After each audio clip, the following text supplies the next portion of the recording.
और हम शर्तिया इलाज करते हैं। 1-1.5 लाख के करीब मरीज जो है मेरे पास आ चुके हैं और कोई दिक्कत नहीं होती और सब मरीज पूरी तरह से संतुष्ट हैं। और हमारे पास जो है तब आते हैं जब चारों तरफ से घूम फिर के आते हैं, तो हम उनको अच्छी तरह पहले उनकी जांच करते हैं। जांच करने के बाद उनका इलाज किया जाता है। हम यहाँ देसी दवाइयों से इलाज करते हैं, जड़ी बूटियों से, भस्मों से, आयुर्वेद की, और उनकी जो है काउंसलिंग भी की जाती है। उनको हाँ, काउंसलिंग भी की जाती है, जिनको समझाया जाता है। जानना है ना गुप्त रोग क्या होते हैं, क्योंकि आजकल इनके जो लक्षण हैं वो तो लगभग हर किसी में पाए जा रहे हैं पर उन्हें पता ही नहीं है। तो आज इन्हीं बातों को लेकर हम करने जा रहे हैं स्पेशल चर्चा, डिटेल एक चर्चा होने जा रही है कि आखिर गुप्त रोग होते क्या है, इनका इलाज क्या है, इनकी परहेज क्या क्या है। तो इस पर करेंगे विस्तार से चर्चा, और इस पर चर्चा करने के लिए हमारे साथ एक सीनियर और स्पेशलिस्ट डॉक्टर अशोक चौहान है, जिनके साथ हम चर्चा करेंगे गुप्त रोगों पर। नमस्कार सर। नमस्कार, मैं doctor Ashok Chauhan, BMS MD university Rohtak से मैंने ग्रेजुएशन की है और मैं 30-35 साल से जो है सेक्स रोगों का इलाज कर रहा हूँ। मेरे पास पूरे ऑल इंडिया से पेशेंट आते हैं, कोई ऐसा कोना नहीं है इंडिया का जहाँ से मरीज ना आए हों। और हम शर्तिया इलाज करते हैं। 1-1.5 लाख के करीब मरीज जो है मेरे पास आ चुके हैं और कोई दिक्कत नहीं होती और सब मरीज पूरी तरह से संतुष्ट हैं और पूरी तरह से उनकी इलाज किया जाता है।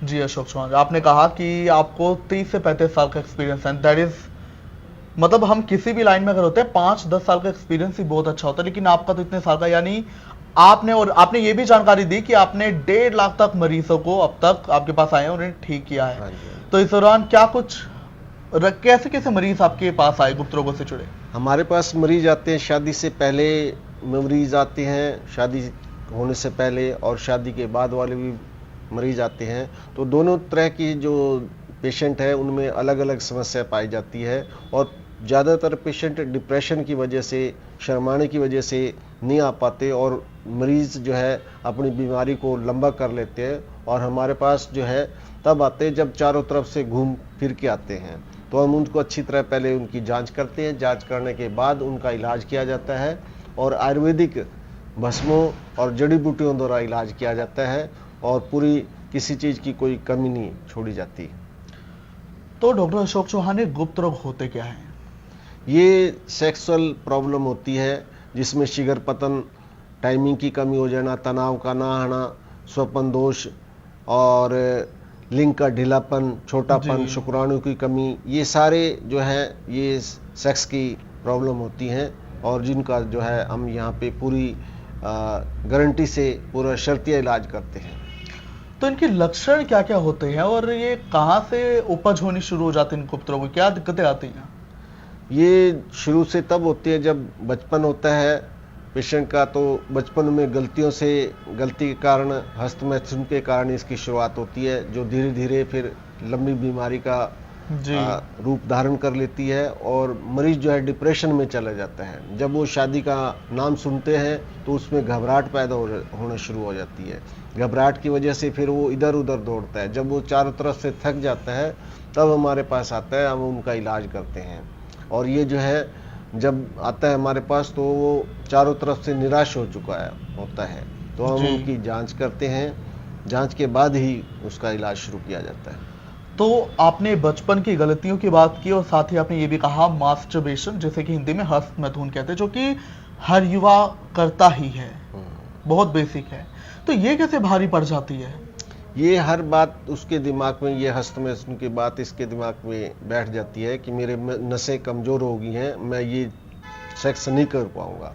यही बात जो है उसका दिमाग पे दिन रात चलती रहती है, जिसके बाद उसको जो है सुसाइड तक की नौबत आ सकती है। बिल्कुल, कई ऐसे केसेस पे हैं सुसाइड तक। लेकिन अब घबराने की जरूरत नहीं है, कमल आयुर्वेदिक क्लिनिक पे आएँ और अपना इलाज कराएं। तो यहाँ पर किस हिसाब से इलाज किया जाता है और क्या कोई विदेशी तकनीक का भी इस्तेमाल किया जाता है यहाँ पर इलाज के लिए? नहीं, हम यहाँ देसी दवाइयों से इलाज करते हैं, जड़ी बूटियों से, भस्मों से, आयुर्वेद की, और उनकी जो है काउंसलिंग भी की जाती है। उनको काउंसलिंग भी की जाती है, जिनको समझाया जाता है, तब जाके उसका हर तरह से उसका संतुष्ट किया जाता है, उसको समझाया जाता है, तब जाके वो ठीक हो पाता है। देखिए, हर चीज की परहेज भी होती है कि भले ही अब लक्षण आने शुरू है लेकिन हम उसे टाल भी सकते हैं। तो क्या परहेज क्या है कि गुप्त रोग ना उतना बढ़ पाए? परहेज इलाज के दौरान परहेज जरूरी है। आयुर्वेद में परहेज का बहुत महत्व है और इसमें सबसे पहले तो है शराब, मीट, अंडा, मछली, तम्बाकू से बनी हुई चीज़ें जैसे गुटखा है, खैनी है, बीड़ी, सिगरेट और तली हुई चीज़ें, घी वाली चीज़ें, खटाई वाली चीज़ें, ये सारी बंद करनी पड़ती हैं। जब तक इलाज चलता है इन चीज़ों का सेवन बंद किया जाता है। और खाने में जब इलाज चलता है तो कच्चा पनीर, कच्चा नारियल, नारियल का पानी, जूस, फल, सलाद, हरी सब्जियां ये खा सकते हैं।